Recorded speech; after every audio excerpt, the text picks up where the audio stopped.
O direito ambiental é uma ciência que estuda a interação do homem com a natureza e os seus recursos e ela estuda mecanismos legais para a proteção do meio ambiente.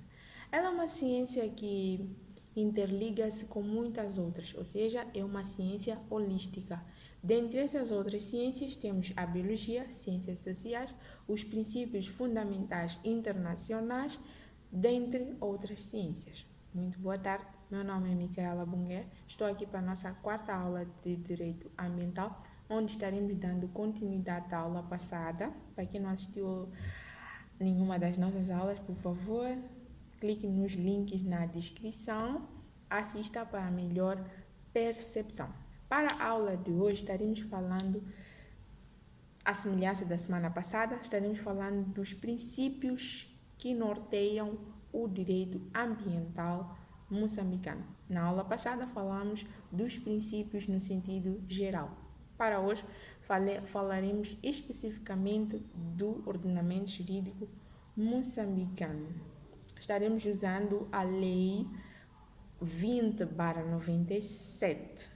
Essa aqui é a Lei do Ambiente no nosso ordenamento jurídico. Para quem não tem essa lei, pode carregar na descrição. Eu vou deixar lá ficar. Muito bem, para hoje estaremos falando dos princípios que norteiam o ordenamento jurídico moçambicano. Princípios do direito ambiental que norteiam o direito ambiental moçambicano. Muito bem, vamos começar por falar do princípio de utilização e gestão racionais dos componentes ambientais, ou seja, o princípio da utilização racional dos recursos naturais. Assim é que é. Este princípio visa manter ou melhorar a qualidade de vida do homem e de todos os outros seres existentes na natureza, todos os outros seres coexistentes na natureza. Ele também visa a manutenção da biodiversidade. Como sabem, o direito ambiental ele não olha para o meio ambiente em uma só vertente. Não olha para o meio ambiente como apenas o homem ou como apenas as árvores, como apenas os animais. O direito ambiental olha para o meio ambiente no sentido geral, para que tudo viva de forma integrada no mesmo planeta, que é o planeta Terra. Portanto, é preciso haver uma utilização e gestão racional de todos os recursos naturais coexistentes na natureza, porque senão entramos em colapso. O segundo princípio, primeiro referir que esses princípios estão todos previstos no artigo 4 da referida lei, a Lei 20/97, de 1 de outubro. Muito bem. Então, como eu dizia, no artigo 4 da linha A deste artigo, diz que o primeiro princípio vigente no nosso ordenamento jurídico moçambicano, é o princípio da utilização e gestão racionais dos recursos naturais. O segundo princípio é o princípio do reconhecimento e valorização das tradições e do saber das comunidades locais. Pois é, as nossas tradições, sejam moçambicanas, em qualquer outro local do mundo, mas eu prefiro referenciar exatamente a tradição moçambicana, elas influenciam no meio ambiente, elas influenciam na natureza.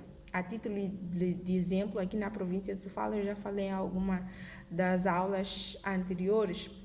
Aqui na província de Sofala tem uma tradição não sei qual é a tradição, se é Sena ou Ndau, mas existe essa tradição, de que quando alguém morre numa determinada casa, os familiares sobreviventes levam todos os pertences da pessoa que faleceu, jogam tudo no rio.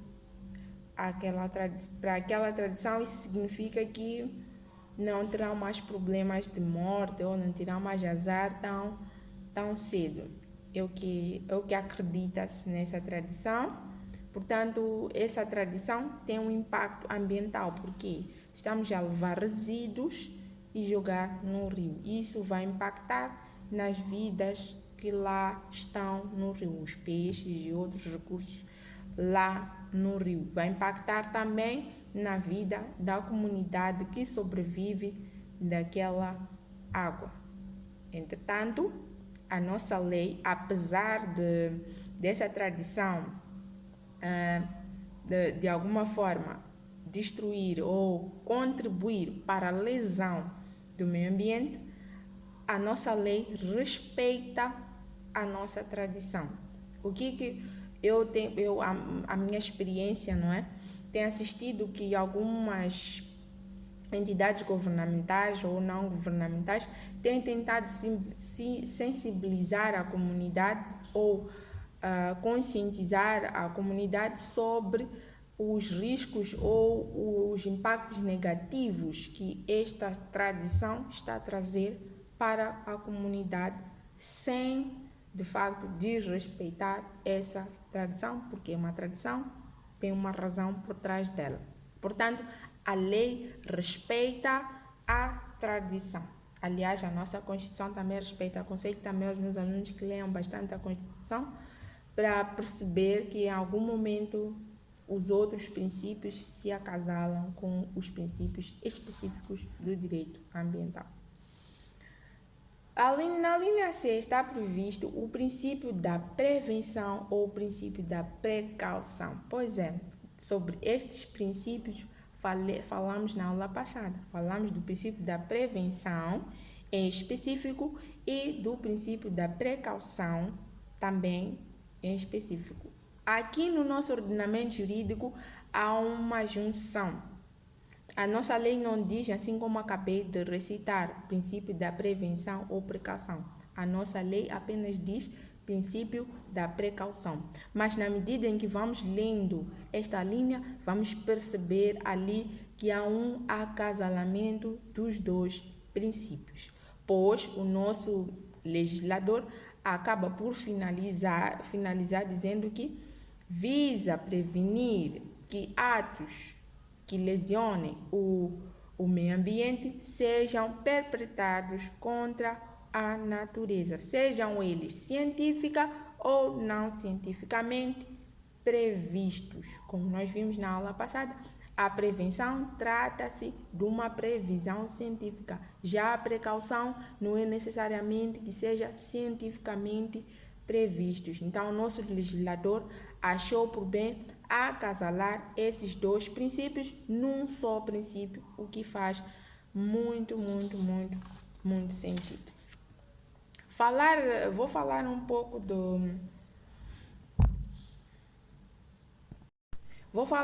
pouco de como o nosso ordenamento jurídico olha, a nossa realidade, não é? Como política, olha para este princípio da prevenção. Então, o nosso Ministério do Ambiente, ele criou um plano de ação de prevenção e controle de queimadas descontroladas, não é? É um mecanismo de prevenção ambiental que o nosso ordenamento jurídico muito bem recebeu.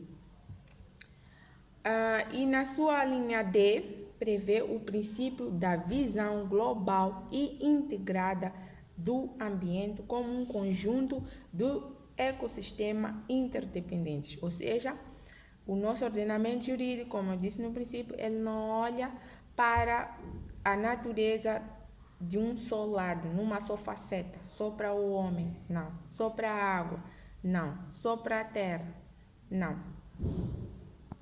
O nosso ordenamento jurídico, ele olha para a natureza como um todo.